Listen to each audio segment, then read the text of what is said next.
closing out my stuff here because I have work on that computer. So, but I'll be Hey quiet. everybody.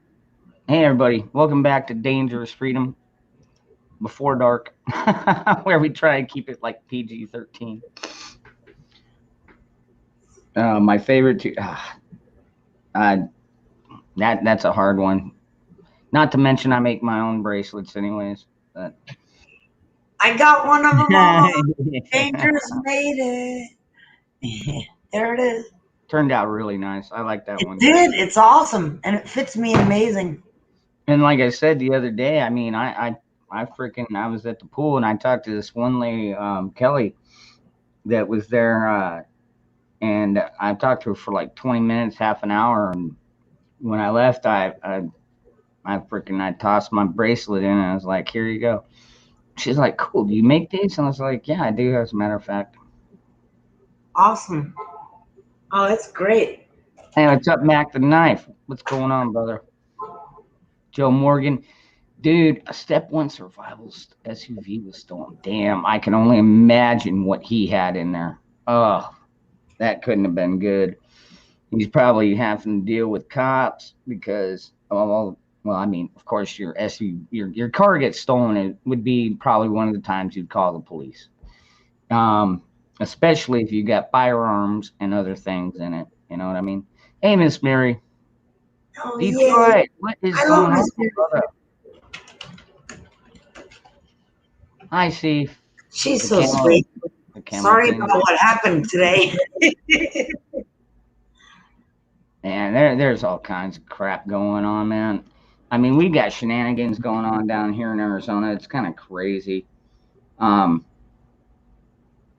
because we got that tax audit, as John likes to call it, going on, and so I mean, it's just one thing after another. I mean, the Democrats are really, really trying to cover up their tracks here. They don't want us.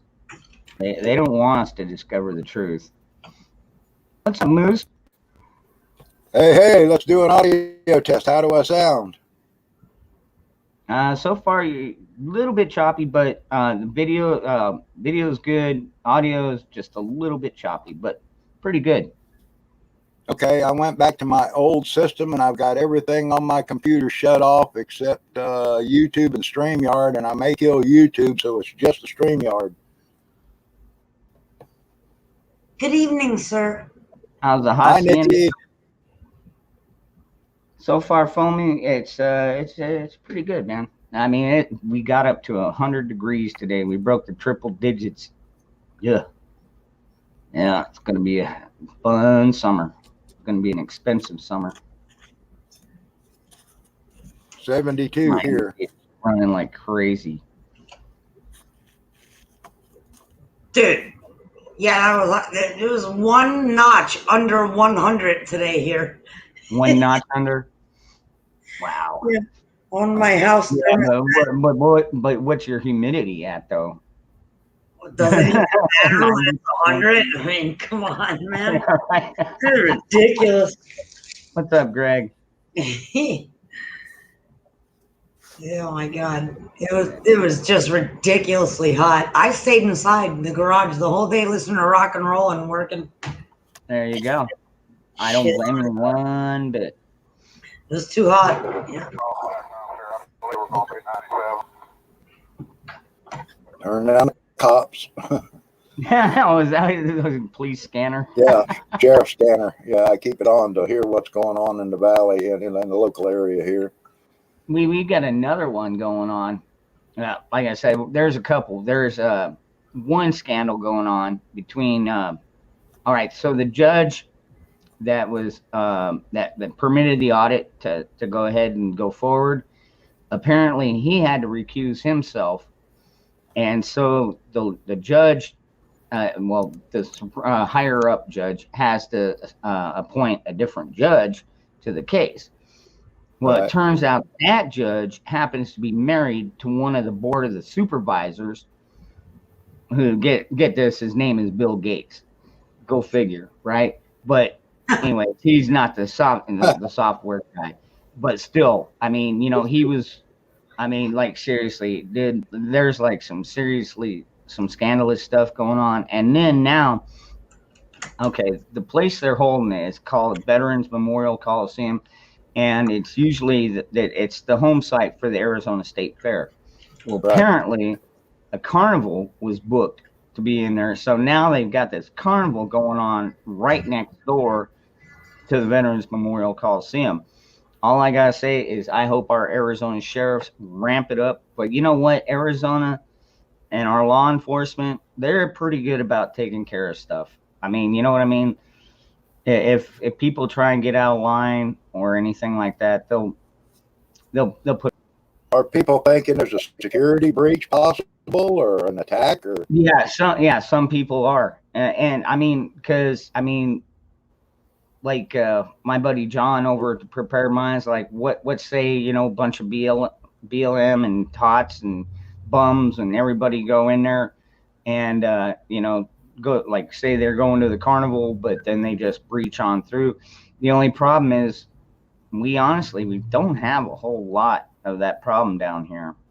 Not that I've ever seen. I mean, you get a few here and there, but most of the time they're shut down before they can even get started. You know what I mean? So Right. Oh, right on, Detroit, going for his first bike ride. Hi, Miss Mary, Jeremy, and Joe, and everybody. Greg. What?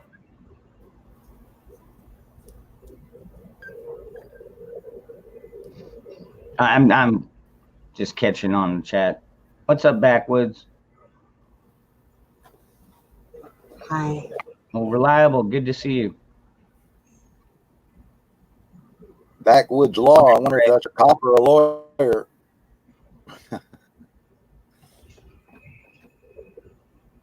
What's that being armed? And I will not let folk. Yeah. Wow, Joe. I honestly, I don't blame you, Joe. I mean, I'm always strapped too. I don't always have it on my side, but I've always got it either in my bag next to me or somewhere very accessible. Oh, that's what you're talking about. Okay. Yeah, we're talking about the. You're strapped. I'm like, wait a second. That has different meanings in different, worlds. So. Yeah. So now we're not talking about strap-ons. Oh boy. No, I'm not. No, I'm not doing that. I'm just saying this with PG-13. in different worlds, when you say you're strapped, that actually, but I get it. So it means that you're packing little Harrys and everything's good. So Mooseman, you had a couple of things you said you wanted to talk on. You care to elaborate? Well, hey, some Rainey. of the things. Thank you. I hope I'm not breaking up. I hope people can hear me. Some of the things I'd like to kind of touch base on tonight is mainly about like local prepping. I hear a lot of people are getting together and forming like these little militia groups and stuff. And that might be good for some areas. In our area, what we're doing is we have individual families that are networking, and like we're responsible for our own families and our own area, and to be able to call on them or help them if they need, and they can help us as we need. But we're not really forming an official group that can be tracked and putting it out there. We're kind of keeping it on the QT. But we've got, veterans and ex-law enforcement here that work together, and neighbors and hunters and fishermen and gatherers and Native Americans that we do it quietly. And but like me and Red, we're responsible for our own area. And then my next door neighbor, he's responsible for his area. And then we can call on each other as need be. So we're living in some strange times. We're living in times that we've got to worry about government spying, social network spying, and so it's something that we need to be aware of and be cognizant of. Oh, for sure. Yeah. Dusty, what's going Yeah. on? Dude, Jake. thank you for that, Dusty. That is so cool of you. It's awesome. Yeah. Yeah, dude, he's great. I've been trying to get. I mean, I've had him on plenty of streams. I've even been on his property. He's kind of been kind of MIA lately. I haven't really seen him around. But Dusty's cool, man. I guess he's laying low. I've actually backwatched all his stuff because I'm fascinated with property. Oh But man, you know, the thing is, you guys don't start it so late at night. I'm usually passed out on the couch when you guys are doing it, so I have to catch it the next day, and I'm like, oh my god, I knew the answer to that. Yeah, but it's so much fun. What a great idea, man! I love that show. I have great fun watching it. Thank you, California Critic. And Dusty's daughter is amazing because from what I understand, she's the one that puts that all together. She's incredible. Yep. Yeah, she is. She put She's some awesome. time into that. Cool chick. Maybe she's the one taking the break, and Dusty's just like, well, Danny, are we gonna do this again? Yeah. Like, not yet, Dad. Yeah, she's really cool. I enjoy it thoroughly. I sit here while I'm working and I catch up and watch all that stuff behind the scenes. Nobody knows I'm there. Okay, so Mooseman, you were talking about you getting local groups rounded up. You got any good suggestions on that other than going out and meeting people and just getting? The problem is there's no one solution for every area and every place because you have different population densities, suburbs versus rural. We're rural here, but we kind of small town. We know most of our neighbors. We know who the crackheads are. We know who can't be trusted. So, I really can't say that there's one situation that fits all.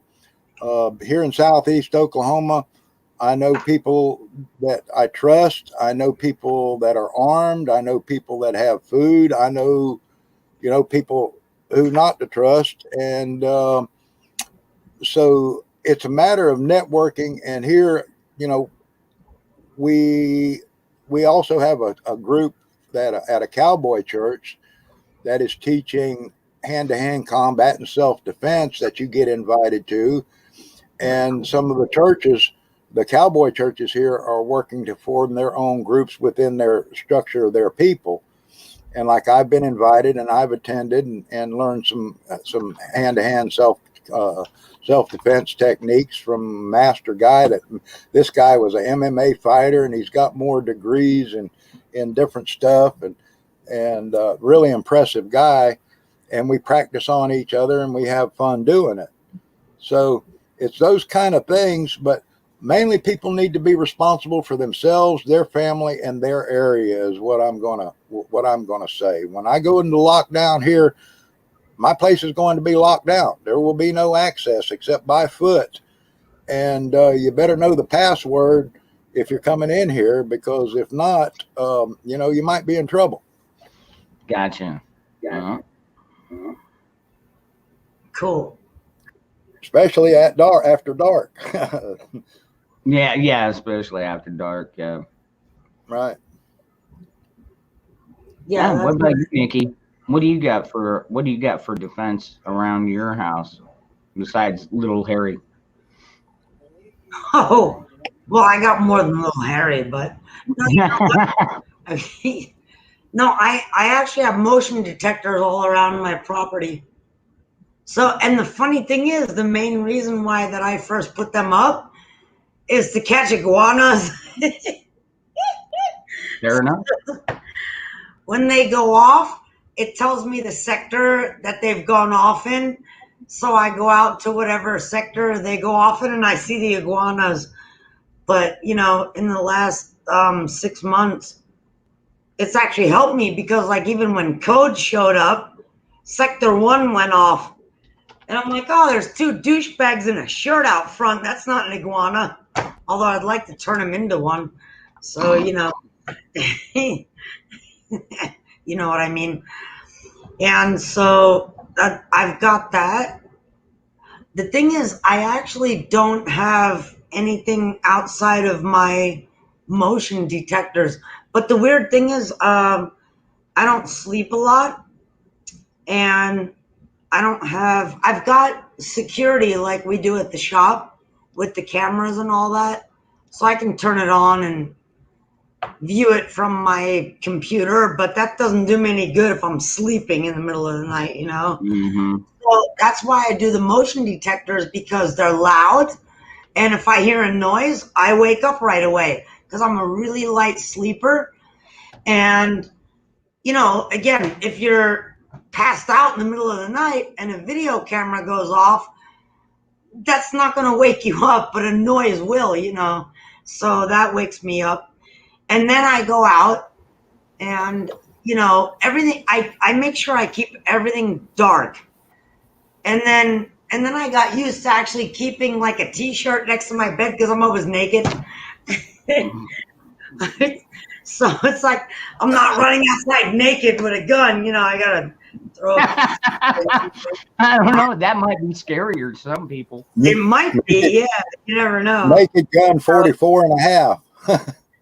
Well, you never know. If the shit really hits the fan, you have to go out. You know, you don't want to run around down the street with your coochie hanging out. So, you know, so I always have on the side of my bed, I have a t-shirt and a pair of shorts that I can throw on in 2 seconds, even in the dark, you know, without even looking at it if something happens. And I'm totally prepared for that, you know. So, yeah, that's about the size of it for me. I'm not as prepared as most of you guys. Yeah. I'm not in as good a shape as most of you guys. But you know what? I have really good aim. So, you know, if you're on my property and I pretend you're an iguana, you're screwed. Well, I guess I will not pretend I'm an iguana. And that's why I sleep in camouflage pajamas. Yeah. There you go. But I do think about that. You know what? It's funny you brought that up. I'll just do this really quick because I don't want to take up too much time. I actually had a bad night's sleep last night. And guess what? I woke up and I had this crazy dream that somebody actually broke into our front door, like came into our house. And at that moment, how do I explain this? I don't know if you guys have dreamed like you dream it, but then you're awake, right? And you're like, oh my God, I'm awake. And little Harry at that moment was in my wall unit, right here on the other side of the wall where my arm is, in the living room, which usually I sleep with little Harry. I put him right next to me in the bed, but little Harry was in the living room that night. So I woke up and you can figure out what little Harry is. So Dirty Harry, little Harry. So I had the dream and I woke up really quick that somebody broke into our front door. And then I was like, son of a gun, I'm naked. I got to crawl behind the bed and get out in the kitchen behind the island and get in the living room. And I don't know if I'm going to make it. And it was a terrible dream, you know, of somebody breaking in our house and I couldn't get to my gun. Oh, God, I didn't want to say that. Little Harry fast enough. And so, you know, that's why I usually keep him, I sleep with him. So he's in there with me. It was really a bizarre dream, and I wondered why I actually had that, obviously, because it bothered me. And at that point, I actually woke up. It was like 5 o'clock in the morning, and it really bothered me. You know what? You can never be too safe, you know, because usually, like I said, I sleep with little Harry. He's in the bedroom with me. But on that particular night, last night, Harry was in the living room in the wall unit because I was messing around with him yesterday. So, but that was weird, right? And I was panicking because I saw these two guys break in my front door in my dream, and I couldn't get to little Harry because I'm naked running around in my kitchen trying to get to little Harry, which is in the living room right there, but the front door is literally on that side. So I'm Yeah. screwed. You know, yeah. Yeah, that man, that sounds like that one Bill Burr skit where he's talking about getting a gun, but if you get a gun, you got to keep the ammo over here, and you got to keep the gun in pieces, and keep it locked up, and just, I mean, that was a funny skit. If you all don't know who Bill Burr is, he's a very funny comedian, but. Oh, yeah. Oh, I don't keep anything in pieces. My shit's fully loaded, all of it. So if Every you break single into one of my mine, house, you're gonna lose your testicles. I mean, yeah, I keep I keep most of them on safety. Well, the ones that have safeties, but I don't. I mean, that's just a quick flip of the switch. I mean, well, when it comes to rifles, it kind of makes sense, but I don't. What's up, It's Phoenix? me and Gary. I don't have children in the house, so nothing in my house is on safety. I mean, I got a 16 and a 20-year-old, and both of them are trained enough to know gun safety. So I'm not I don't sweat it. They know where the guns are at all times and that's why I also name the guns, because I don't want to be like, hey, Ronnie, grab the gun. Be like, it'd be like, hey, get Liberty, or get Abby. Then they'll be like, oh crap. You know what I mean? And that also, maybe the burglars will be like, who's Abby? How many people you got in here?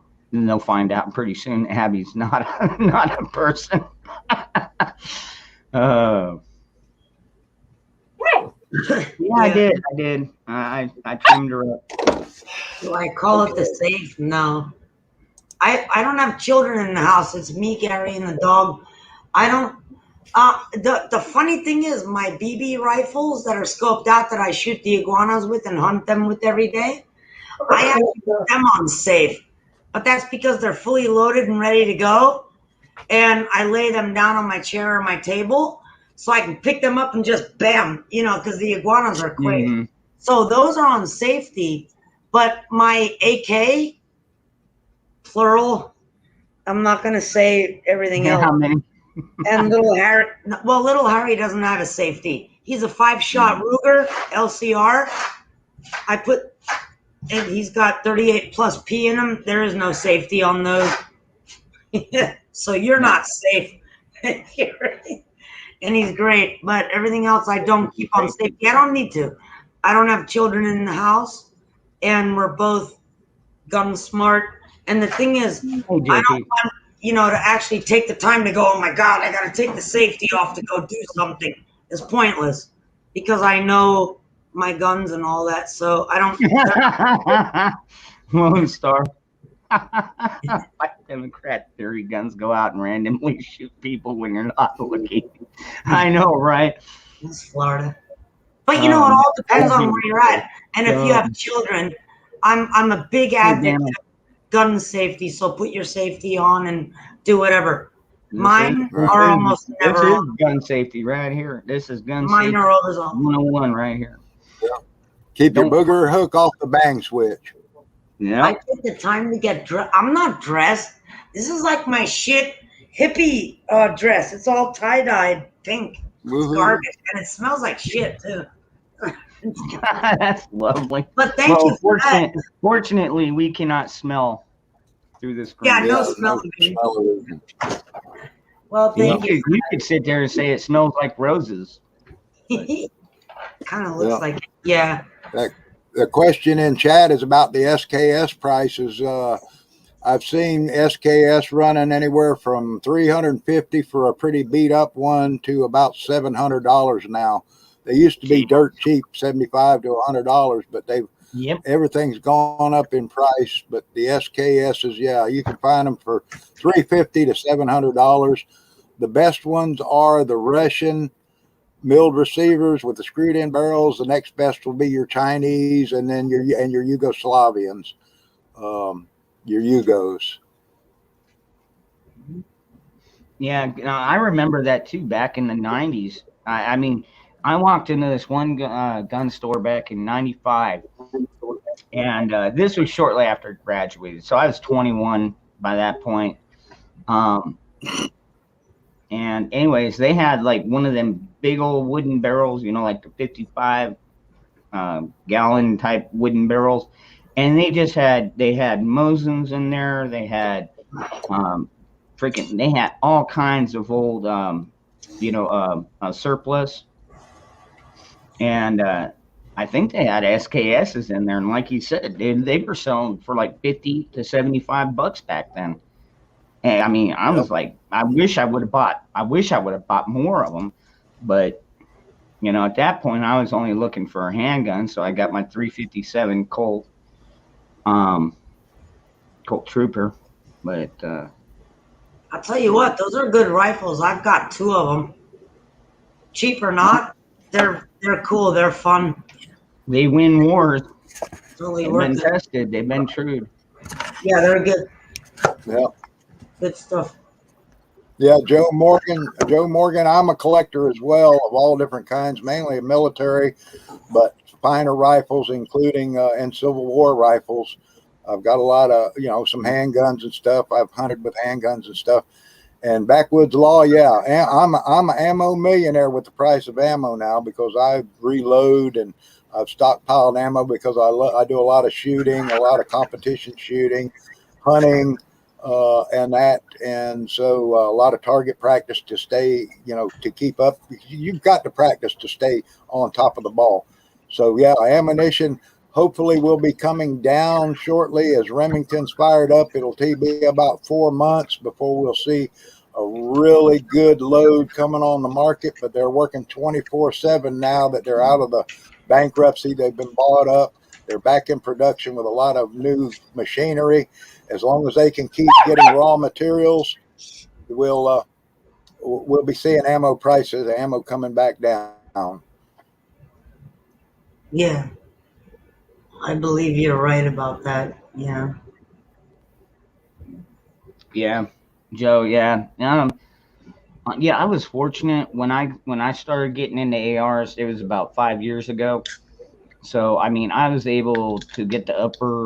Like I got my Bushmaster upper. It was like I think I paid a little over 300, and then it came with the lower receiver build kit with it. So I mean, I had to buy some tools. Like I already had the vise. I just had to buy the magazine so you could like set it down, put your pins in, and all that stuff. But punch set. Um, Other than that, I mean, it wasn't too bad. A couple rubber mallets, or a rubber mallet, I should say. But there's also a special wrench, an AR wrench, and if you don't have one of those, probably look into it because I'll tell you what, one of those you almost I shouldn't say you couldn't build one without one. It just makes it a lot easier. And not to mention if you have like I went out and bought the mat that has all the schematics of the pins and the springs and everything. So I build a couple. I built one for me. I built one for my son. Cool.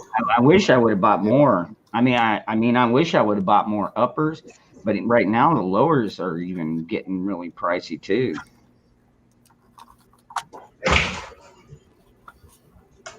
Yeah, you can still buy uppers right now for $85 to $99 for a complete, with the forward assist and the door on them, and you can buy strip ones for about $65. Wow. Who's that, through Anderson? Well, like CDNN in Texas, they're a real fast shipper. They've got them for $99. JSE has them on sale when they get a load for about $85 sometimes. I want to show you what I picked up today at a yard sale. Galco shoulder rig. Hey, I got one of the those. Miami. Oh, wow. These These retail for $259. I got it at a yard sale today for $5. Oh my God! Wow! I got Holy mine for crap. 20 bucks. Moose, I got mine for 20 bucks, and it's for 1911. Oh, that's cool. This one's for the M9 or the PT92s or the Berettas M9 or the P9Ss. So I've got my M9 in it and 2 spare mags. But Oh, that is so cool. $5. You can't beat yard sales, man. Yeah. That's great. Yeah, fixed carry. Yeah. Yep. Yeah, that's a hell of a deal, man. Wow, Holy good crap. Lord. Yeah, that's a great deal. Oh my God. That's amazing. That's I the don't first know. thing I look for at yard sales is gun and ammo stuff, knives, survival gear.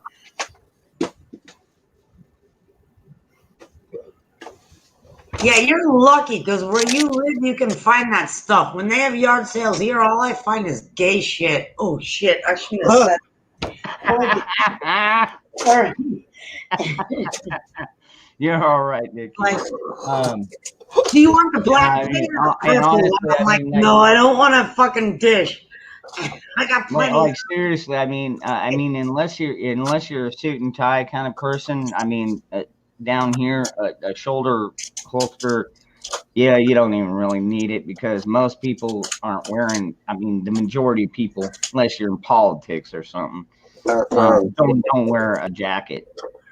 I mean, except in winter, which is like 3 months long. Sorry, I didn't mean to say that. That's all right. I think we'll be okay. Things will be okay. I mean, who knows? If I find out after the stream, oh, you said something offensive, blah, blah, blah. You know, with the crap YouTube's doing right now, I don't know. You know, I mean, there are certain things I try not to talk about, like the bee sting, and too much about the erection frog, but. Yeah, you gotta watch the words. Don't say the V word. No V's. Nope. And they will. Not even shortened. Gonna have to You eat can't say the shortened version either right now. Yep. You gotta watch medical. What do they call it? Medical misinformation. It's like, dude, I'm not even a medic. I'm just speaking my mind here. Yeah, what a load of bullshit. You know what? Oh man. All right, I'm not gonna say it. I'm making a video on that. That just pisses me off. All right, whatever. Medical misinformation. Now, all right, next subject. Okay, yeah, Mooseman, you had another subject. You were talking about water purification. Oh, Christy, how you doing? Yeah, my internet is starting to break up. I hope I'm not choppy, Ron. Okay. Yeah. I've been working in water for quite a number of years. Went through training up in Alaska. I had to do water for apartment complexes, and then for 20 years do the maintenance and water for a school for the little children for drinking water, where we had bad high iron water. And I'm currently on a board of directors for a water company here in Southeast Oklahoma, where I work with the engineers and keep us up to water quality standards. I hear a lot of people, talking about prepping water is one of the main things, and being able to filter water from sources you may not know what's there. I know I'm not going to name names, but some people try to push one particular kind of filter on everybody, like an infomercial. And my point is, not everything is going to work for everybody the same. I've researched filter systems, and for me personally, and for multiple people, I go with reverse osmosis. The reason why I go with reverse osmosis is the whole system is cheap. They're inexpensive, I saw a 5-stage reverse osmosis on eBay, free shipping, for under $100. It's got everything you need to hook up to your water system, and some of them come with extra filters for that too. You can get them that make 50 to 100 gallons per day of purified drinking water. Reverse osmosis is one of the cleanest, purest water, so pure it is tasteless. There's been a lot of misinformation put out about reverse osmosis that, oh, it's not healthy. Well, that's a crock. It does remove all the minerals. It removes all the minerals and the metals and bacterias and everything else to 99.99% pure. And it does it in a way that you can process thousands and thousands of gallons before you even need to change a filter or do maintenance on it. Well, don't you need you need power for that though, right? I mean, so like if a grid should... No. Oh, you don't? No power. No, they work. They tie into pressure. Now, what you do need is water pressure. You need a water pressure. So mine's hooked into my line. It fits under my sink. You have a 3-gallon tank. You install your own faucet on the sink, so it's a separate faucet. We use it for drinking water, animal water, coffee, and cooking. We don't use it for washing or any of that stuff because there's no need to.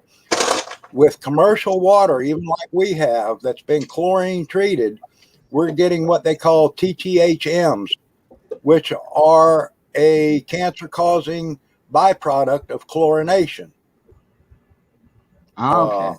So we have to control our THMs, which are they're a methane product, but they're a byproduct that's in most city waters, and our water exceeds the federal standard for that. By putting in reverse osmosis, I've got the cleanest, purest drinking water known to man. It doesn't leave residue on anything. There's no power needed. And here's the thing. I have designed a system where if we do lose city water, I can disconnect the hose turn the valve off, disconnect the hose that feeds the reverse osmosis system, put a hose through the wall, hook it up to a 12-volt RV water pump that will pump 55 PSI, feed that off of a rain barrel tank or a water catchment tank, and have a solar cell panel to recharge a marine battery, and it will run forever, basically, as long as you've got water in the tank, and it'll pressurize up and shut off. So you've got very low usage and make 50 gallons a day of purified water, which is, I mean, we're talking at that rate, we're talking before you even have to do a filter change. We're talking several years before you even have to consider changing a filter. Now, the second part of that, though, is on a reverse osmosis, it is self-cleaning. So you have a bypass hose that actually feeds into your sink drain. The best thing you can do with that would be to remove that hose and run a second hose out your wall, catch that water, and use the flushed water for your garden or your potted plants. You could even use it for washing hands and cleaning up stuff. And you could add bleach to it and use it for sterilizing dishes and use it for dishwater and stuff. But it's you're going to get the best possible, cleanest water with no power, and you can actually build it into a portable system if you needed to move with it. You could box it all up and put it in one unit and still have your water system. The thing I wanted to point out too is rainwater has a lot of nitrates in it, and it may have industrial pollutants in it.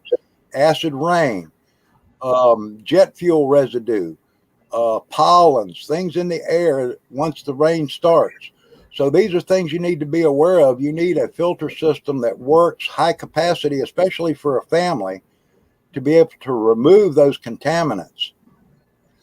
Another thing is, and I encourage everybody to do, is instead of using bleach and stockpiling bleach because bleach goes bad, It does get eventually. a bag of calcium hypochlorite.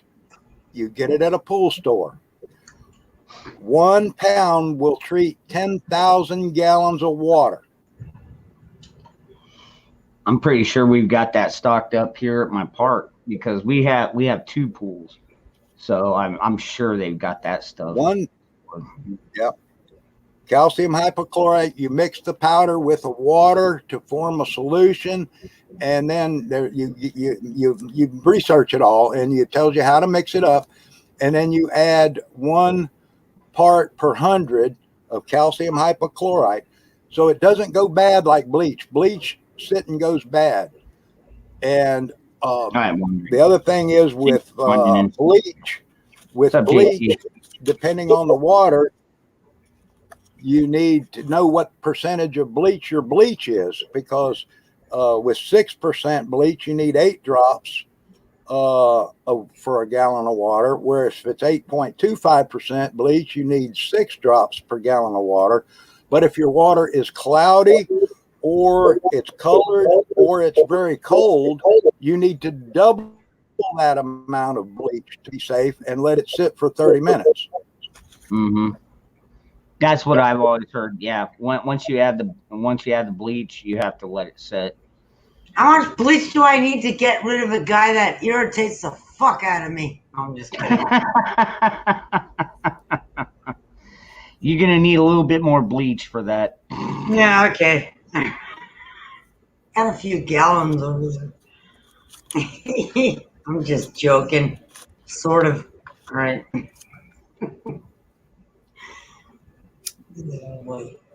Freaking muted. Yeah, all right. My internet has slowed down. No, my God. You sound fine, Mooseman. Hey, I'm good. I haven't said shit, Yankee. Wait, I'll be right back. Yeah, she's been a good girl tonight.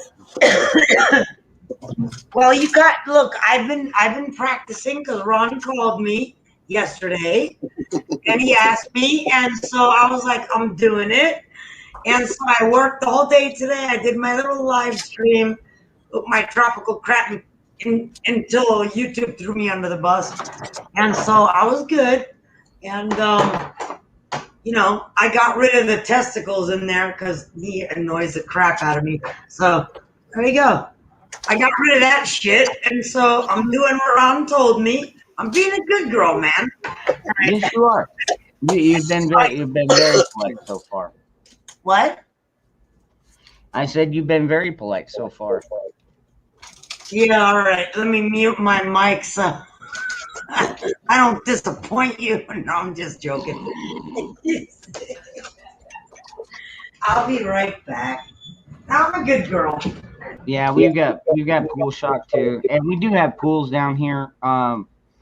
So yeah, I was gonna ask you, Moose. All right, so we do have a ton of pools out here. I mean, like seriously, like freaking, I know of at least 5 within a 5-mile radius, and I'm sure there's more than that. And they're big pools. Some of them are huge pools.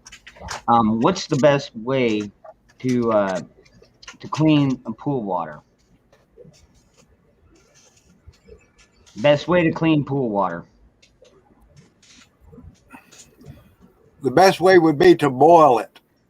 Just boil it. Should be about all you need. Boil it. Boiling it will remove the chlorine and it will kill anything in it, and then let it sit covered and cool off. Sit covered. Okay. Yeah. Let it sit covered and cool off. Use a big, you can use a big stainless steel pot. And that's something else. All stainless is not created equal. A lot of stainless steel will rust, especially around chlorine, we found out, because there are different grades of metallurgy of different stainless steels. I've got some beautiful professional restaurant colanders that are stainless steel that are rusting on the bottom because we sterilize everything. And we pay good money for good stainless steel stuff. So, but your best case scenario in that, if the water's been chlorinated and you can taste and smell chlorine, it's going to be pretty, safe. But you don't want to intake a lot of chlorine into your body is not good, and it's not good for plants either. So you want to boil the water, let it sit and cool off, chill it, and then it's perfectly fine to drink and safe to drink. Suck on that. All right. 100% works those ones. That is the backwoods. Yeah, boiling the water at 100% does work. And a lot of people probably don't know this neither. But say if you need to like sterilize something like stainless steel or whatever like that, surgical scissors or whatever, if you take it and drop it in boiling water and let it sit in the boiling water for 20 minutes, drain all the water out of it, but keep the stuff in there and leave the lid on it, and the steam will sterilize everything else too. Right.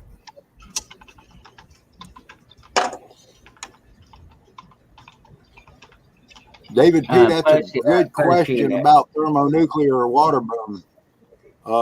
Would reverse osmosis get the radiation out? It would get out fallout. It would stop fallout that might contaminate your water. And I don't know that water can become radioactive itself, but I believe that fallout would contaminate water. And yes, reverse osmosis will remove that.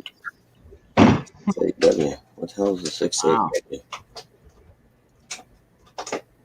Yeah, it will. Yeah, he's right. I don't know what a 68W is. This one, I'm still going after food and ammo. I mean, those are two of my big preps right now. I pretty much got the water covered.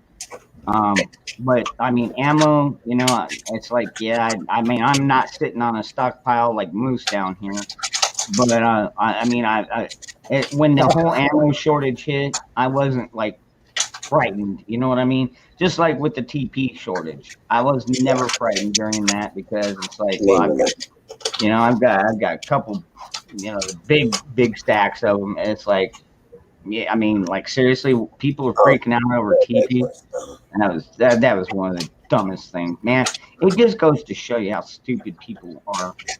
No, backwoods. No, I didn't get that from a combat medic thing. I got that from my God, what do they call them? My printer when I was tattooing. He told me that at home to sterilize my stuff, I could do that because I didn't have a sterilizer. You know what I mean? So put them in the water 20 minutes, because when water boils, it's like 250 degrees Fahrenheit, I do believe. And then 20 minutes, and then draining it out, and then leaving it in there and letting the steam seep everything out of it definitely like kills all this. It kills everything after it too. Yeah, tattoo equipment is where I learned how to do that backwards. I love you, Yankee, but 8 hours is not enough. I actually did an experiment with that on plants that I sacrificed, which I really didn't want to do, because my plants are all my babies, regardless with. What? And all right. It was 12 hours, and it still killed the plants. If you want to be safe, you can take chlorinated water, put it in a bucket, wait 1 day, and the chlorine is gone. So there you go. 8 hours. It may be long enough sometimes if it's in lower concentrations, but when you're talking like Florida pools, where these douchebags come and dump all these chemicals in, 24 hours. Put it in a bucket, 1 day, and then you're good to go.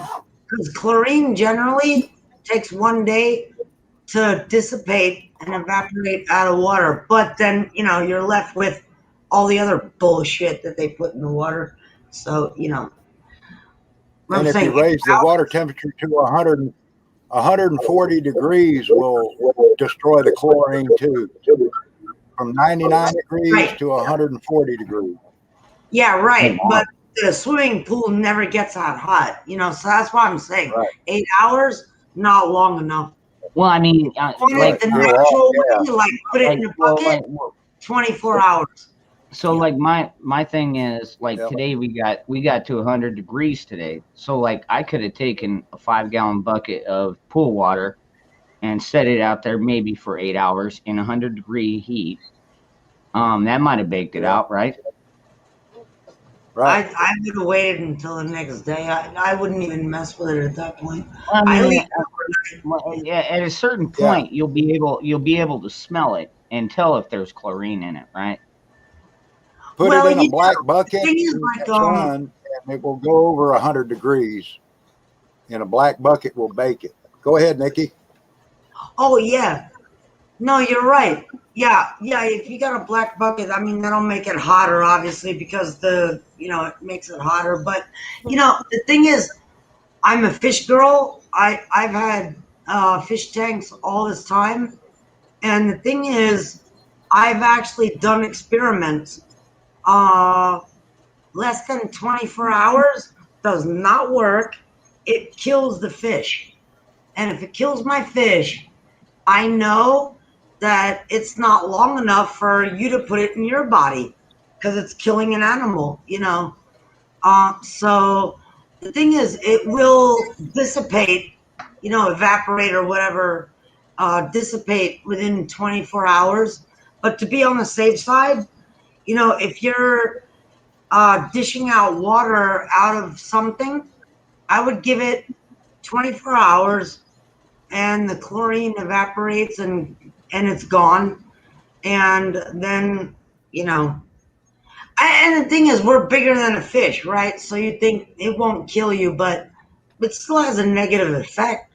So if it kills my fish, and it kills animals, then I'm like, it's going to have a negative effect on me no matter what. So I wait longer. 8 hours, not long enough. It's not long enough. Don't do it. So, yeah, I've experimented with this, to be honest with you, and I'm a fish keeper many years. If you aerate the water too, that helps speed up the process. And you should actually aerate the water after the chlorine is gone. Will get rid of the THMs, which are the methanes that are a cancer-causing agent. So stir the water, aerate it, and that will destroy the THMs. Yes, That's the sir. problem we have with the company that we buy our water from. They don't aerate the water after treating it, and it has the THMs in a percentage that's we consider it to be cancer causing. Yeah. Yeah.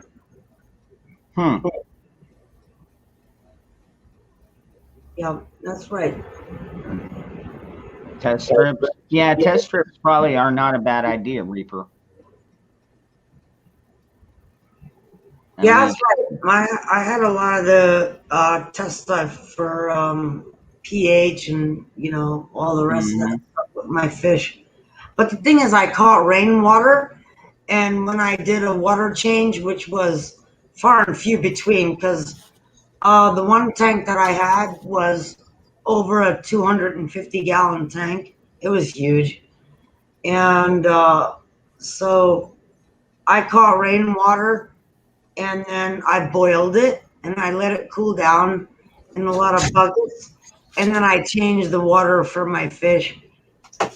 Because I'm just thinking I don't give my animals anything less than I would actually drink myself. I really don't. I don't experiment with my animals. Yeah. So but the thing is, I had some bad experiences before Wilma because I had a 75-gallon, a 50-gallon, and then I had my 200 and I think it's like 250 or 280-gallon tank. And I had some fish that died. So I realized, what worked and didn't work, for me. And the thing is, like, you can call me stupid or whatever, but My backwards. the thing is, I don't put food to my animals, even if it's a simple fish or my dog or whatever that I wouldn't eat myself. So, you know, it wasn't an experiment, but you know, like when I put that stuff in there and then I saw in my 55-gallon my fish died and all that stuff, I realized just how toxic some of this stuff was, including the rainwater, which I filtered actually with activated charcoal. Wow. I use on my foot all the time. Yeah, I use activated charcoal. I put it in a tea bag. You know what I do? I go to the supermarket and I buy the cheapest box of tea that they sell because they're like, you get 50 like bags of tea for $2 or whatever. And then what I do is I cut them and I dump all the tea out. And then I use the tea bags like right now. Tea bag. Oh my God. Yeah. Teabag your ass. Yeah. Um, The thing is, Gary came home with a toothache again, so I had to snip open the tea bag, and I put charcoal and turmeric in there, and then he packed it in his gums to help him. So that's what I do. I buy even at the dollar store, like I get big boxes of the tea and I dump it, but I snip it and then I save the tea bags. You can do that with coffee filters, and then what I do is I pack it with activated charcoal and turmeric, and then I have a little bowl and I put a little water and I make it moist, not too wet, and then he packs it in his gums and it takes the infection out, and at least he can sleep at night. You know, if he's got a really bad toothache, which he's been dealing with because, you know, he's got other health issues, so Christian. it actually affects his teeth. So it's actually a really good thing if you're a prepper and, you know, you've got tooth problems. Every prepper, I keep saying this, you know, if you've got nothing else in your preps, you need to have activated charcoal. And if you don't buy it, you need to know how to make it. Like I'm in Florida. There you go. Actually, that's a good one. I know there's tons of YouTube videos, but in your opinion, what's the best way to make it? I teabag Gary. Yeah, I wish. See, Yeah. The thing is, believe it or not, hardwoods are the best way to make activated charcoal, like oak, maple. Do not use pine and all those scented woods, you know, whatever. Hardwoods. You got to make activated charcoal. But I'm in Florida. And the thing is, one of the purest, best ways to make activated charcoal is from coconut husks, believe it or not. It's really amazing. Really? Yeah, from coconut. Yeah, from coconut husks. It makes amazing charcoal. So I buy it. You know, I've got it in containers and all that stuff, and I've got a ton of it. You know, and I do it. I make capsules out of it and all that stuff. But I've got jars of it loose. So I make okay. pictures when I put on my foot. Black activated carbon, man. Yeah, if you live in a state where you have palm trees, yep, I do. I got tons of palm trees. I got 3 of them in my yard. Yep, coconut husks make the best activated charcoal there is. And so if you're not in a place like Ron and I, where you can do that, then you go with hardwoods, which are like oak, maple, stuff like that. Never use pine. None of that stinky stuff. I've got a pine tree in my backyard. No. So how do you do? You just basically you take, like, say do you use the palm fronds? Do you use the dead, you know how the palm fronds, you cut them down and then they kind of spread out on that thing. What's the best way to make it with a palm tree? No, you don't do it with the tree. We do it with coconut husks, which come from the coconut. Well, I don't The have a fiber. coconut tree. I got palm trees. Yeah, Palm and trees then and coconut trees are different.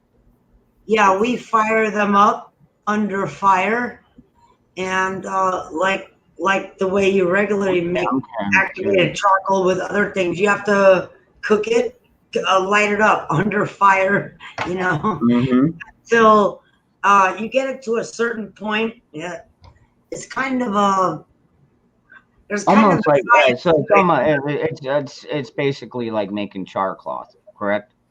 yes, yeah, yeah.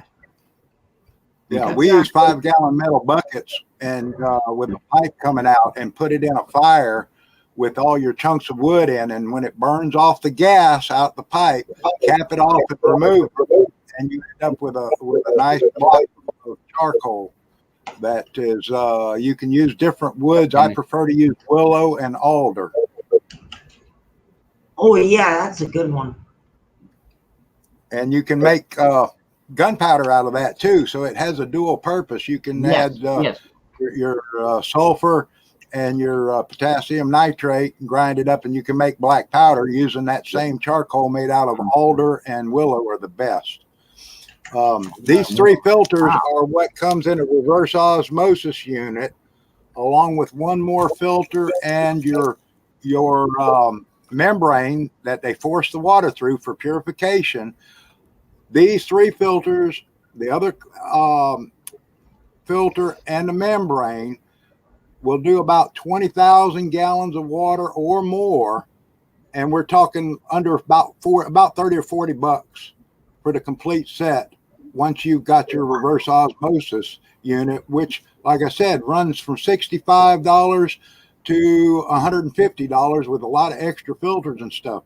So somebody do a quick calculation. How much is 50 gallons a day times 365 days, which is the maximum capacity? In my mind, I'm saying what? Is that 17, 18,000 gallons in a year? Yeah, that's Probably crazy. give or take.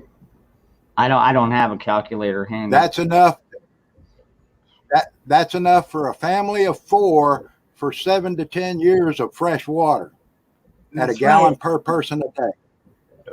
So that's what I'm saying. Reverse osmosis is a very economical system for long-term use without power, and it will produce water a lot faster than one of these Berkey type drip through filters, or the other good one is the Alexa Pure.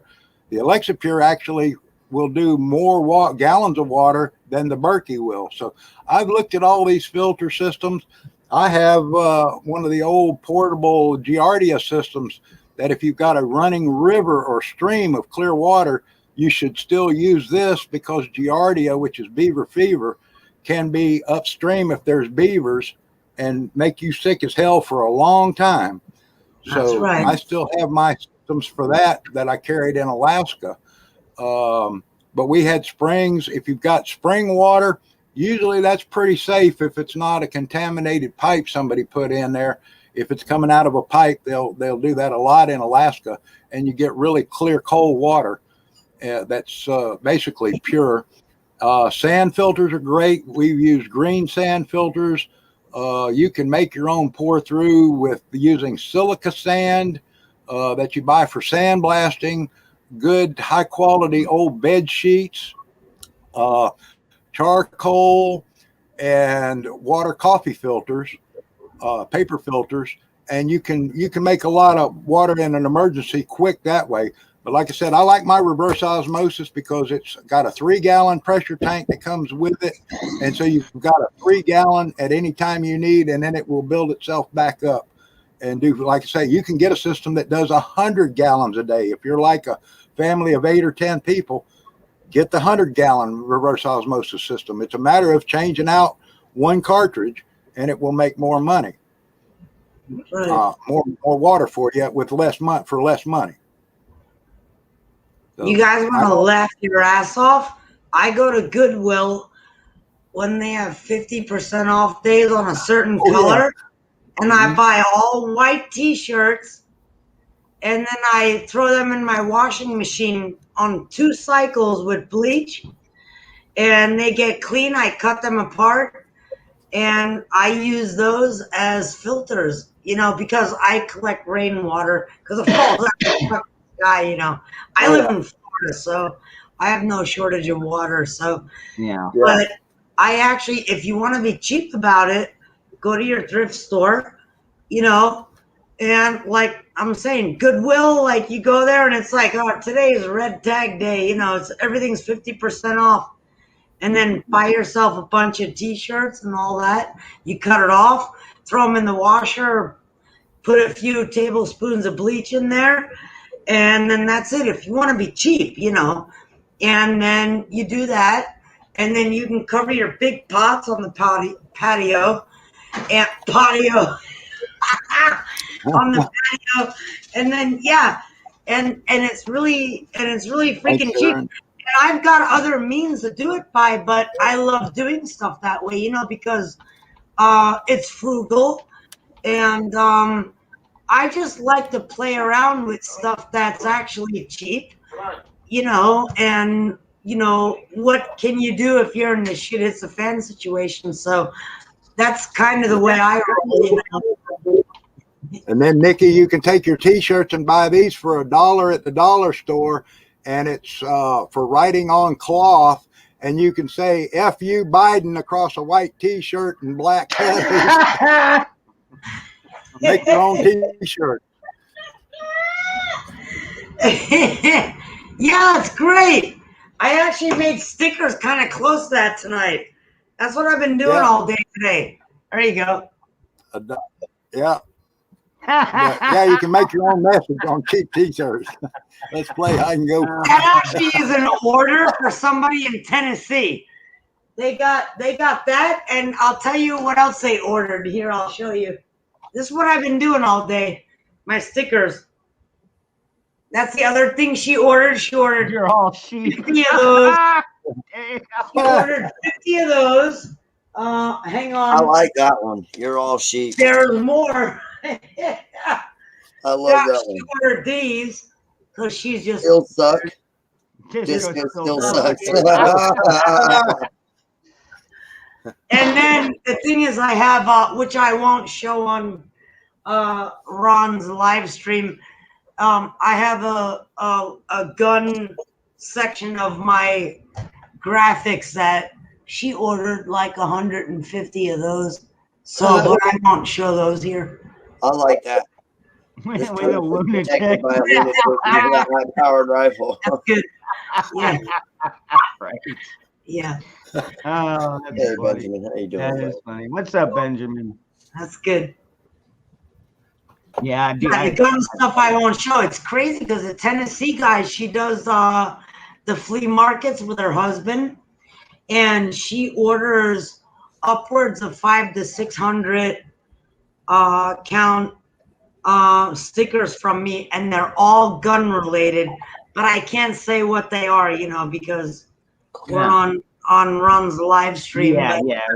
Me and a few I won't say that, but I've got tons of them, and they're semi-political most of the time, and most of them are guns. But I gotta tell you, and she even tells me that they do the flea market 2 days in a row, Saturday, Sunday, and she's actually sold out by the time she gets done on Saturday. She has none left on Sunday. So that's actually really cool, It's cool. Patriotic chick, really cool, man. She's awesome. Her and her husband. So she's been ordering from me for many, many years.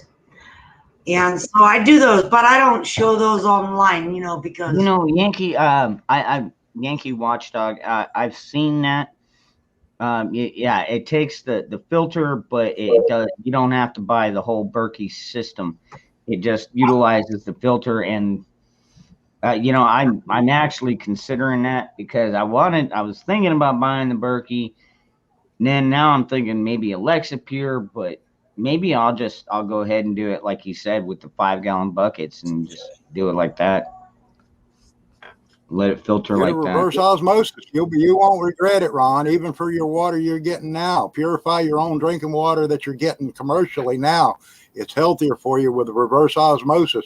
I mean, like I said, we're talking under $100. You can have 20, 30,000 gallons of purified water that is perfectly safe and tasteless, but it's good water. It's healthy for you. We And actually, and I want to address. I want to address something in the chat there.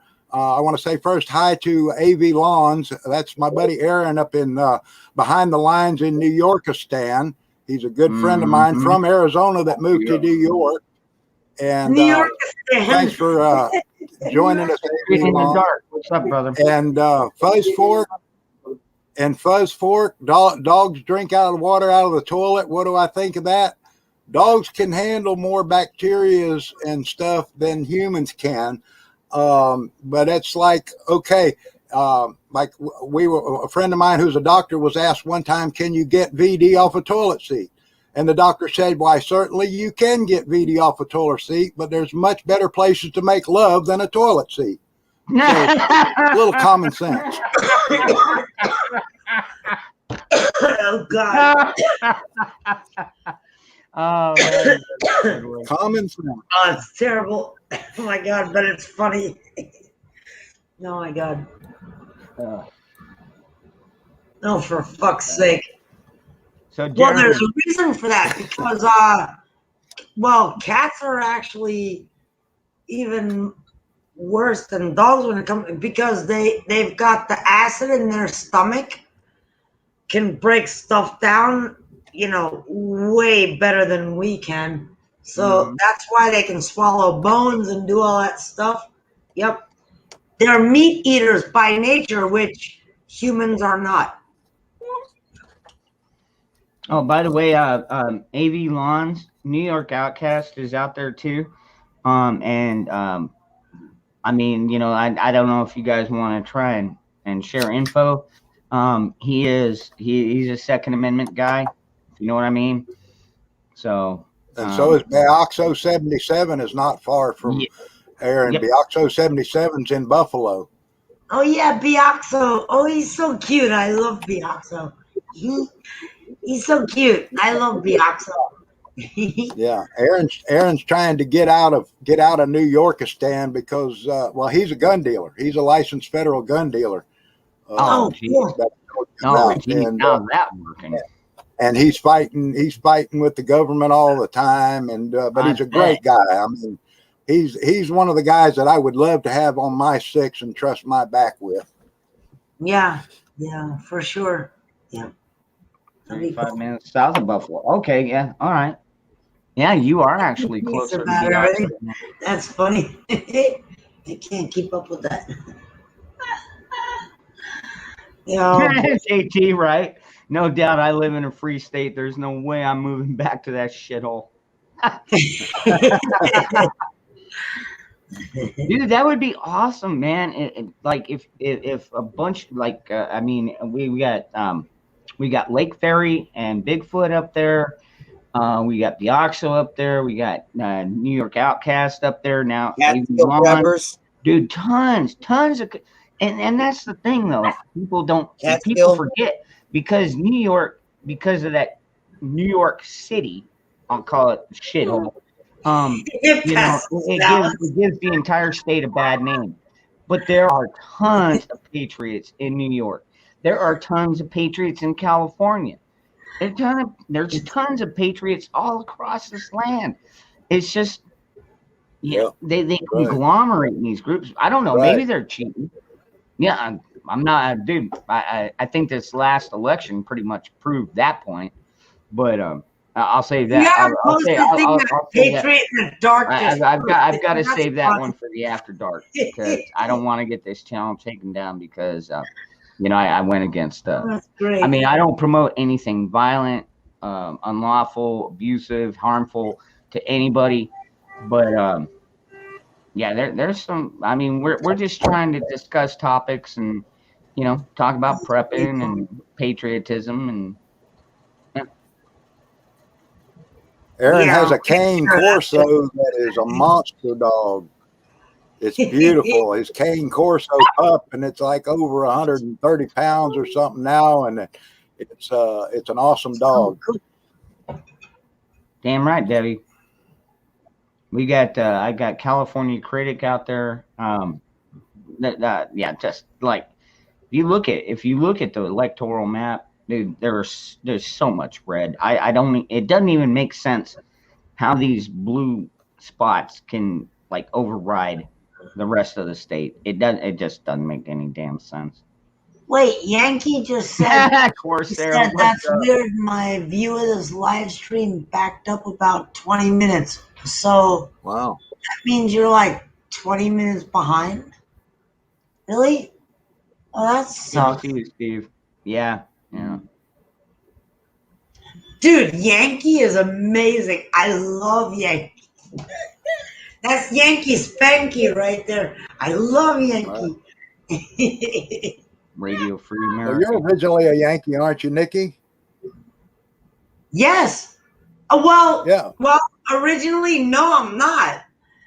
Originally, I'm actually one of the rare original born Floridians. So I was born in Tampa. I was born in Tampa, Florida. And then I was immediately exported to New Jersey. New Jersey, yeah. Where I grew up. And then before I moved to Florida, I lived in Brooklyn, New York. Okay. Yeah. But the thing is, I was actually in Florida for the winters, back and forth before I was in Brooklyn, New York. And Snowbird. where I married my he's now dead husband at the time. Yeah. And he was Russian, that's why I speak Russian. So yeah. I guess we've always had that in common. You know, both our exes are dead. Yeah. I know, right? We got out of that shit cheap. So anyway. No, it wasn't cheap, but I got out. It was for me. I don't know if mine's dead or not because I ain't kept up with her because I got divorced in '78 and never looked back. New York, yeah, you knew that. But yeah, my mom was born on Staten Island and my dad was born in El Paso, Texas, and then raised in Globe, Arizona. And they met in Florida because the whole family basically moved from Staten Island, New York to Florida with my grandfather and all his kids and everything. One of them was my mom. So, but I detect that accent. Yeah. Just dead I know everybody says that to me, you know. But the thing is, like, because I moved here from Brooklyn, it's like, you know what? I gotta tell you guys, when I lived in Brooklyn, Brooklyn was like my heart. I loved Brooklyn. I did everything there. And the thing is, the man I was married to at the time, which, you know, he's dead. So I got out of that shit cheap. And he was a douchebag, by the way. But I love him, you know, because of him, I speak Russian and I have a lot of Russian friends and I love it. Yes. Yeah. That's actually, but you brought up a good point there.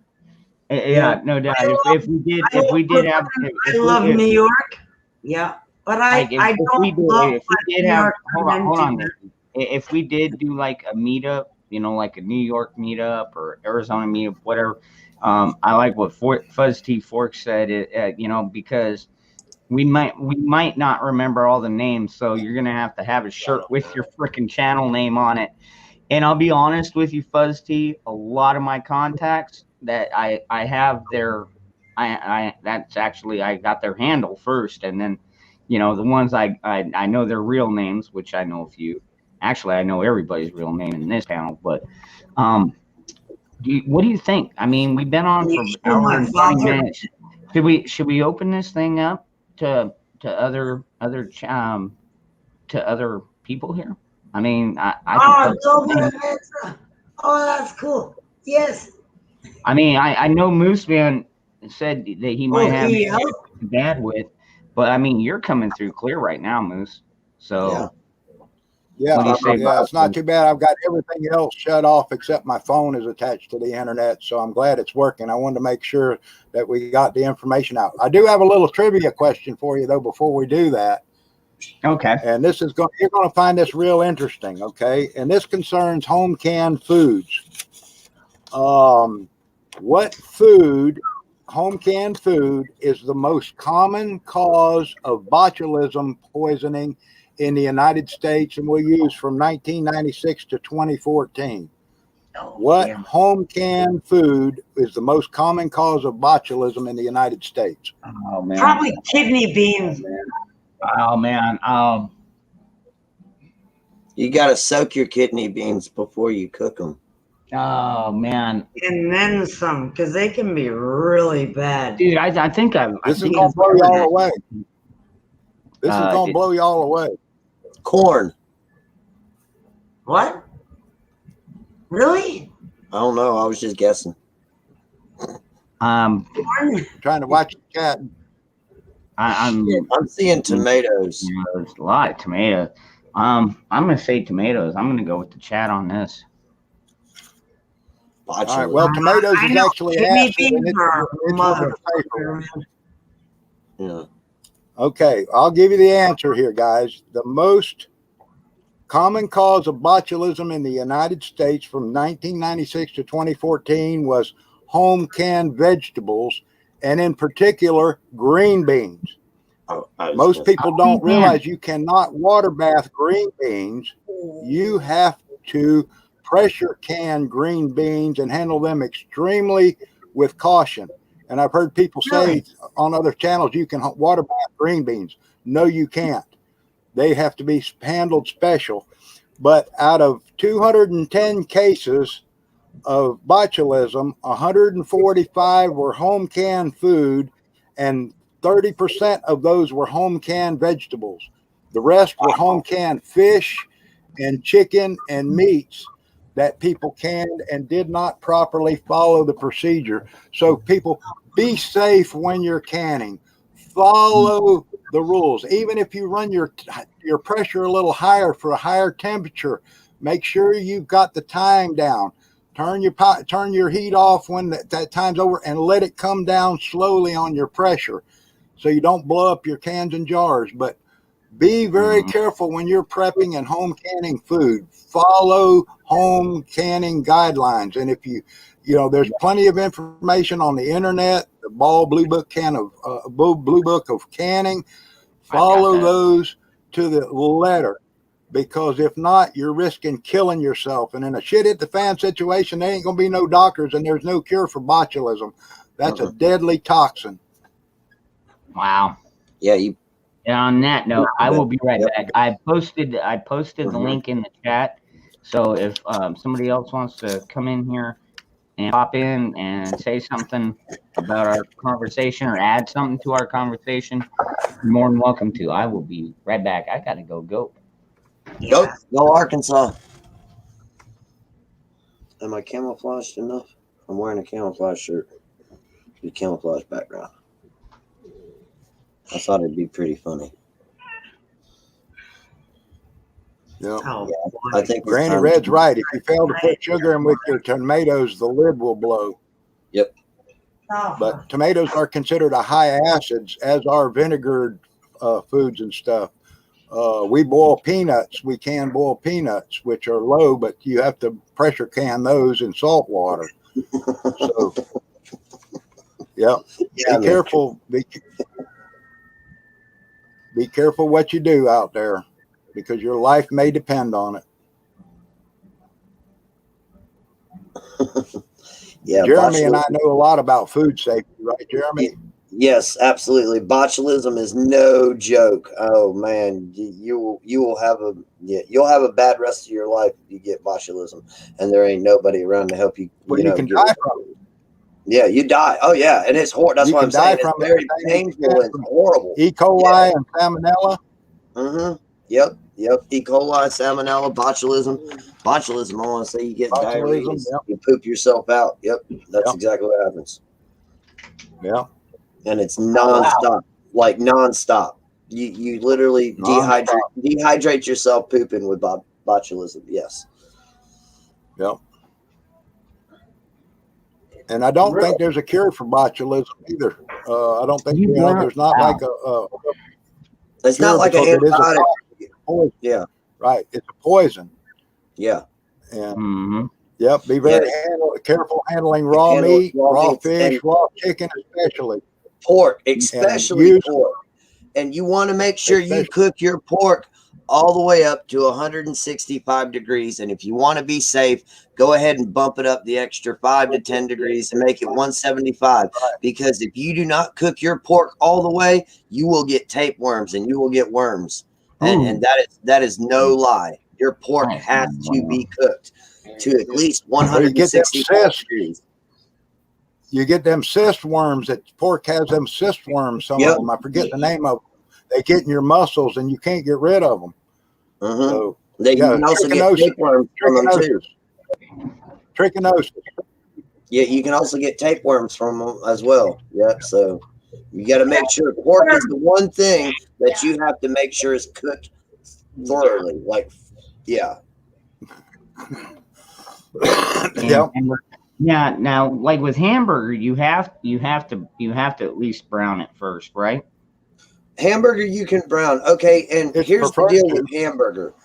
A lot of your restaurants will say we can only cook your hamburger to medium well or well done. Now here at my restaurant, we will cook it rare, we'll cook it medium rare, we'll cook it at any temperature you want. But at the bottom of our menu, there's a disclosure saying, look, eating, uncut cooked meat or whatever is very unsafe and everything. And if you do it, it's on your own. You get sick, that's on you. You can't turn around and say, oh, well, y'all didn't cook the meat properly. No. You were the one that wanted it like that. So we have a disclosure at the bottom of our menu that says, look, you can get it medium or you can get it rare, but if you get sick, that's on you. You know what I'm saying? Because law is that you have to cook it either medium well to well done. Hamburger. Yep. Wow. That's interesting. I didn't know that. That's in North Carolina. That's North Carolina state law. That's the problem with commercial burger. You don't know how it was handled, how it was processed, and how clean their machinery is. That's why with commercial burger, you shouldn't eat it raw. I used to eat raw hamburger all the time as a kid, and it's delicious. I love raw hamburger. But if I make my own hamburger, then I know how it was handled. I'll eat it raw. We grind it ourselves and mix our own percentage of beef fat. But yeah, this E. coli is because meat isn't kept at a cold temperature before it was ground. It warms up. The machinery wasn't properly sterilized and disinfected, which needs to be done with a good bleach solution or steam. Is the best way, is the only way really to do it properly. And I had a DEC food handler's card. I was one of the first ones in Alaska to get it and pass the test. And so, yeah, you have to be careful and cleanliness and how it was processed. But you just don't know with commercial meat nowadays how it was done and, what group of foreigners was in processing that meat that may have been sick too. Yep. Absolutely right. That's absolutely right. What are you doing? You loser. Yeah. That is a very important part of it. I mean, our food supply in the United States is not as safe as you think it is. No.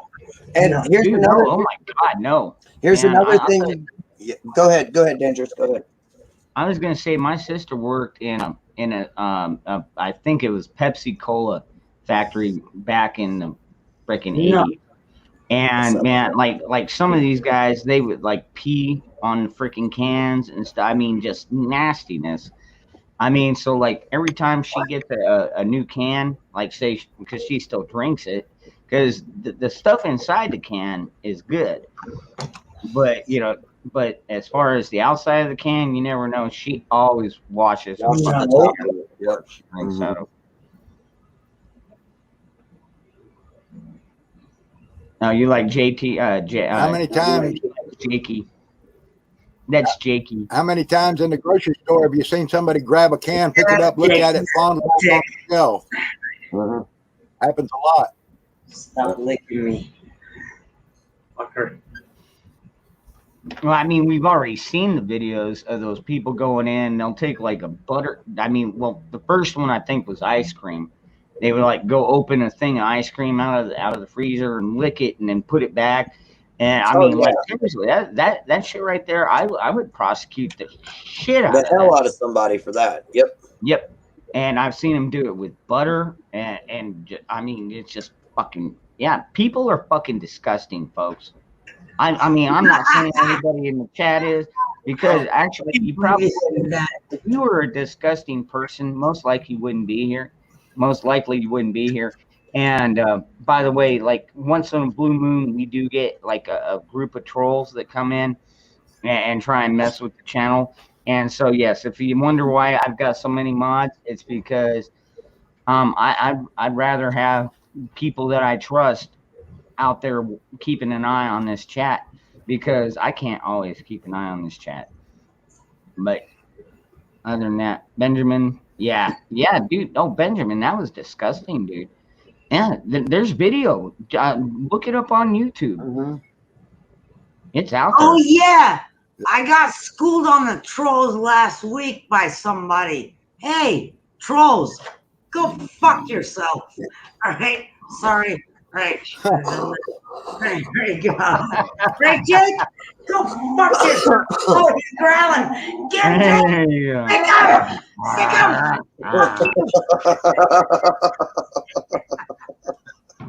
him. That's my trollinator. Get him, Jakey. Get him. Get him. Get him. Stick the trolls. Yeah, if you're back there on, I'm gonna rip your balls off. Get him, stick him, stick him, stick him, Dickie. It's an iguana. It's a roach. It's something. Do it. Do it. You know what, Lone Star, dude? I know you post videos here and there. You ever tried to come up on the stream, dude? Lone Star, look up top. You see that link I pinned up there? Try clicking on that. See what happens, dude. I would love to get you on here, brother. Everybody talking about, people peeing on stores and taking like bites out of stuff and, taking a drink and putting it back on the thing. This is like, I don't know. This had to have been like 2 or 3 years ago. What the hell is that chick's name? Ariana Grande. Does anybody know who that is? That Ariana Grande girl? I seen that she got Ariana Grande. Yeah, something like that. She they had her on camera. She was in a donut shop. She stuck her head underneath the sneeze guard thing and started spitting on the donuts and came out of it. They got her on camera doing that. Wow. What a little person, bitch, right? Yeah, what a little bitch.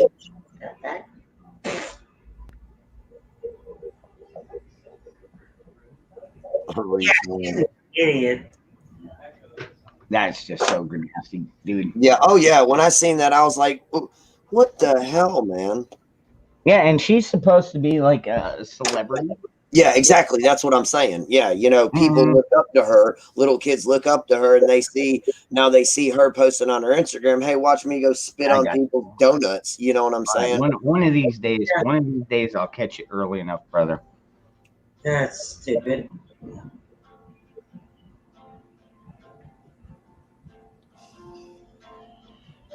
Yes, that is not copyrighted music.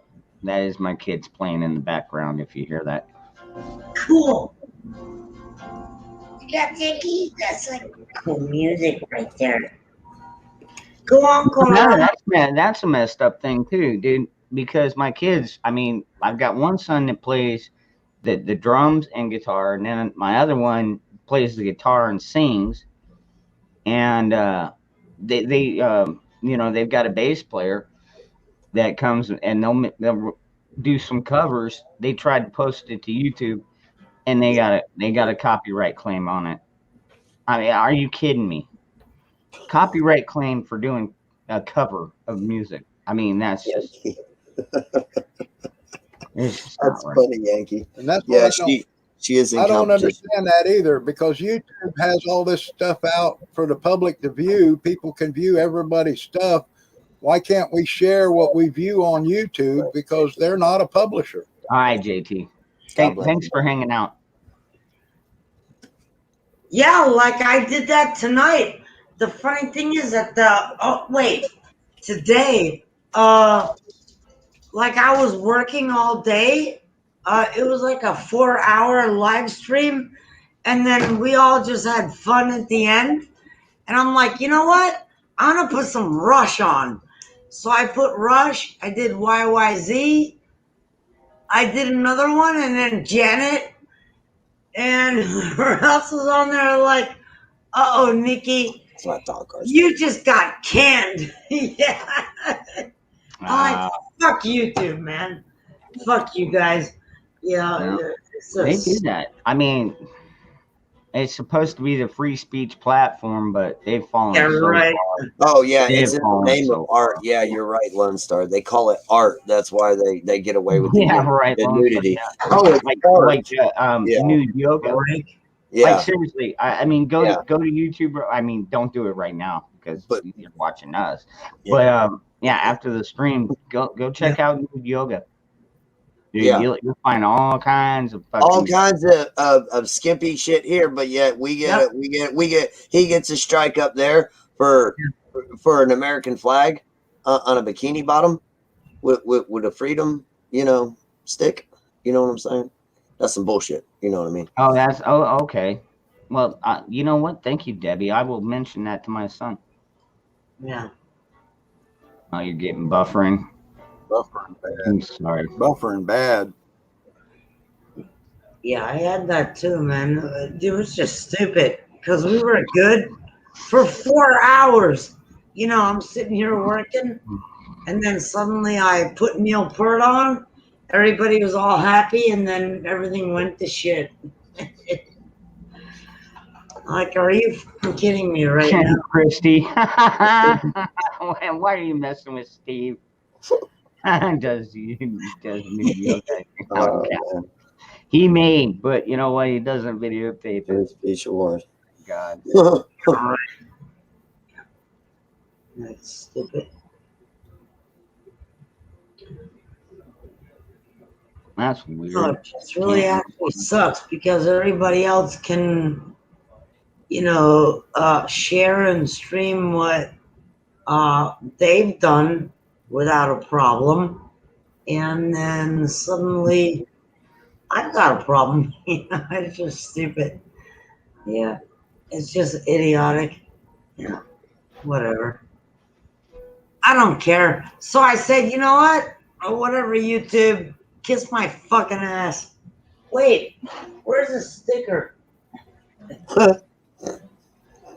Let's play go fuck yourself.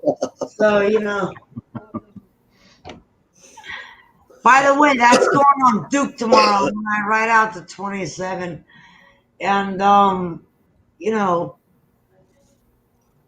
Neil Peart wouldn't have had a problem with that. And then we're gonna go and play some drums and have some good rock and roll. So YouTube, you can kiss my fucking ass right now. Yeah, seriously. You got to see Rush. That's cool. I never got to see Rush. I'm gonna be honest with y'all. I'm not a big fan of Rush or Heart. I'm just saying that. I got to put that out there. I mean, I'm not saying that they're great musicians. I'm just not a big fan. No, Rush is amazing. Yeah, but you got to realize too, they're all entertainers. Yeah. Right. So I had a problem with Rush is one of the great bands of all time. How many people can say 3 guys in a band can make music that amazing? Because here's the thing. I'm a musician. I've been playing piano since I'm 3 years old. I play drums. I play guitar. I play whatever I can get my hands on, And the thing is, Rush, Primus band, amazing, And the thing is, it's 3 people that literally, here's the thing. It's like 3 people that make that kind of music. It's just incredible. Yeah, So they were definitely trendsetters. I mean, but then again, so was it Pantera. doesn't matter about trendsetters. It matters about, Me personally, I'm more of a Pantera. they're I'm just I'm I'm amazing. more of that. I mean, I'm not saying that I Oh, don't like some of Rush. I mean, I do like some of their songs. I like all their songs now. Yeah. No, I Pantera, get that. they just, I guess when I was growing up, that was more of my lifestyle. I mean, they were they were outspoken. They had a brand new dude. Like they came out with Cowboys from Hell, and the first time I heard that, I was hooked. I mean, like hook, line, and sinker, dude. I mean, they just came off it. I mean, granted, I know their band was around before that, Right, but right. yeah, when they switched from the hairband thing to the heavy to the alternative metal, I guess you call it, the power power metal. metal, Power power metal. groove, I Yeah. think was what Phil quoted. I was just hooked, dude. I loved it, dude. Their I love Cowboys, Pantera. Yeah. fucking yeah, I was right there, man. The Yeah, thing is about Rush is they were always true to themselves, and they were always really cool dudes. and So Vinny, this is uh, like if you play their Pantera, music today, it's Pantera will never be pertinent, again. to what's going on in the world today. And Russia's just an Cemetery Gates is incredible good. band. That's the one. They really are. Just like I'm a huge Oh shit! I'm a huge Queensryche fan. Yeah, yeah, Yeah, Andy. Queensryche is the same thing. Dude, And oh, Are that you would have been awesome. serious? yeah, Wow. Queensryche. Yeah, that's the way to go right there. Yeah. And the thing is, Yeah, most people that are younger than us yeah. don't know Queensryche, but Queensryche, oh my God, Hold on. Yeah, I love Yankee. that band. Got to keep an eye on the chat too. Yeah. Vinny died. Was it Dimebag. Yeah. 6 months ago? 8 months ago? Mhm. Yeah. Yep. I mean, thank God he wasn't shot, but I mean, You read dude, the Misfits, Christy? could you imagine? Could you imagine? Like, you got your brothers on stage. Some fucking crazy dude comes up and just starts blasting your fucking brother, starts shooting into the crowd. Man, like serious, that was a totally fucked up thing, man. I had a meet and greet with Breaking Benjamins. Oh, nice. Breaking Yes. Bad, they're good. And when I seen them live, I was like right at the stage. And I was also live at the stage for Seven Dust too. Seven Dust actually opened for them. Are you serious? Rob Zombie, 10,000 Maniacs. Green Jello? Really? You met Green Jello? Oh my gosh, I remember that band. Sick of it all. Oh wow. Biohazard Damn, too. AV. Oh my man. You really get around. Wow. No doubt, AV. Wow. He probably has a dude. Like I knew this one guy. Like he literally had this. It was a necklace with Willie backstage passes, and he must have had 100 of them on there. And what he would do is he did airbrushing. So like he would personalize shirts Oh. for the band members, and then he would just go to the backstage. Just go to the backstage. And a lot of times they would. I mean, they already knew him so well, they would just let him in, and then give him a pass. But yeah, dude, like he had a.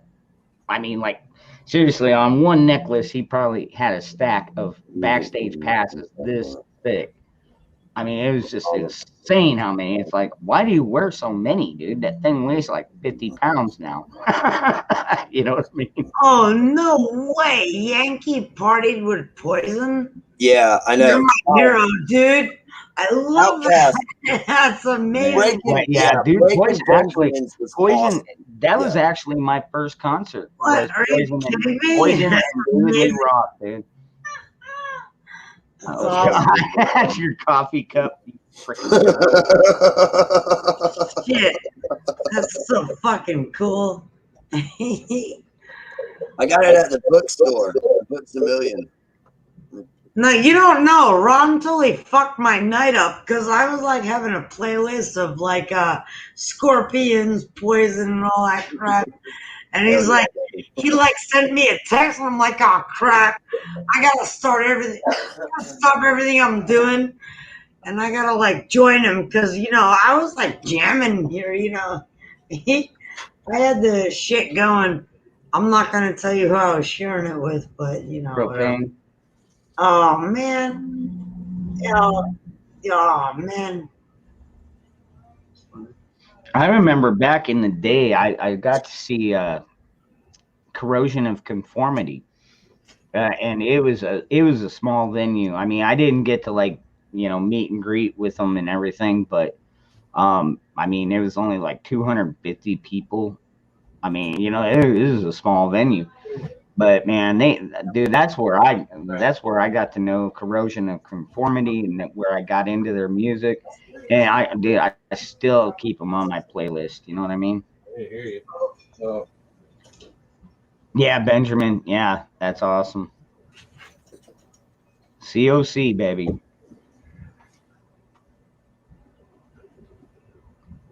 It'll be your deliverance. do that, stick up my car. What's up, Well, guys? shoot. What Damn. do you think? Where'd What do you everybody think? go?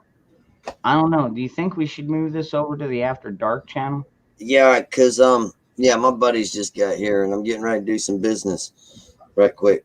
So let's swing it around. Okay, everybody.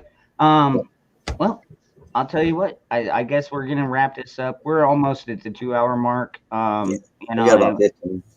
Yeah, when it comes to live streams, I mean, this is my monetized channel, so I mean, we try and keep it PC, and I try not to do 5 and 8 and 10 fucking hour streams, if you know what I mean. But on the After Dark, yeah, we get away with a lot more stuff. Oh, Niki stepped off. Jeremy, Yeah, buddy. anything you want to say before we go ahead and shut this down? The only thing I want to say is, everybody stay positive. Thank you guys for your prayers, because I'm definitely getting them in. The only thing I need right now just to pray for is to get my taxes in swiftly. Then I can close the 20th, and that's all I need. Thank y'all for praying for me. I pray for y'all too. Have a wonderful day, and we'll see you guys in a little bit over on the other channel. Yep. Mooseman. All right, Jeremy. Yeah. Mooseman, Hey, thanks, Ron, for letting me come on here and be with Jeremy and you and Niki. I love Niki and you guys. We make a great team together. I'll be happy when I get high-speed internet and don't have to worry about killing everything and all this buffering, hopefully. I think they're messing with us. But you actually came through pretty clear tonight. I had to go in and adjust the mic settings from my end, but yeah, once I did that, the pop in and all the cutting in and out went away. So, okay, yeah, because I killed everything else. I killed all my email, my other computers, everything's dead except this. So I even killed YouTube's because just to make sure I've got all the bandwidth I can use right now. But yeah, we'll catch you up on the other one, Ron. Thanks for letting me come on. And if people, I want to help people learn the real things about prepping from somebody that's been prepping for over 40 years, canning foods, growing gardens, hunting, processing meat, smoking, canning, all that stuff. I've been there, done that, and that's what's got me to where I am today. And I love sharing information with people and helping other people to learn what I have learned by trial and error and studying and find out what works and what doesn't work. So you need to learn the right way and don't just take my word for it. There's a whole internet out there full of information. Go research and make you a little notebook on like how to process water, what formulas to use for your water. Keep a journal of that stuff because you may not have the internet to refer back to. You can have that little book in your backpack. Mm-hmm. And there's some other things I wanted to show we'll do later, but I wanted to show like books like this that you people ought to try and find. It's how to tell different mushrooms. Yep. Let's see here. Come on. Yep. The different mushrooms. Yep. Big thick book with pictures. I like pictures. It's, you know, Well, you yeah, can see those what kind of, on those they have to have pictures. I mean, honestly. right. Like, And hey, the other one, if you see a white mushroom with red spots, don't eat it. right. And then here's the other one is a field guide to edible wild plants, which was another by Lee Allen Peterson. Very good book. I've had this book over probably 25 years. And it's same way. It's got some pictures in it. It describes plants, tells them what they're for and how to prepare a lot of stuff and what to use them for. So these kind of books are invaluable in a shit hit the fan situation, which I hope we never have to get to. But better to have and not need than need and not have, folks. Amen. Just to like that ammunition. Just like Amen ammunition. to that. Amen to that. I would say, But Niki, God is there bless you. anything? I would say, Niki, is there anything you want to add? But it looks like she's already split. So everybody, I posted the link. I posted the link to my After Dark channel. It's growing pretty quickly. Normally I go on late at night, so I know there's a lot of people that don't get to catch it when we do it. But people are coming back after the fact and catching up on it. I mean, and I appreciate all your support. Everybody, Dusty Data, and Rainey. I mean, even those little donations, they, believe it or not, they help. So, yeah. Hey, Red, how you doing? Hi, everybody. Yep, old wrinkled granny. Now Niki's back. All right, so Niki, yeah, we're about ready to wrap this up. So Niki, anything you wanted to add at the end here? You want to shill anything, your channel, anything?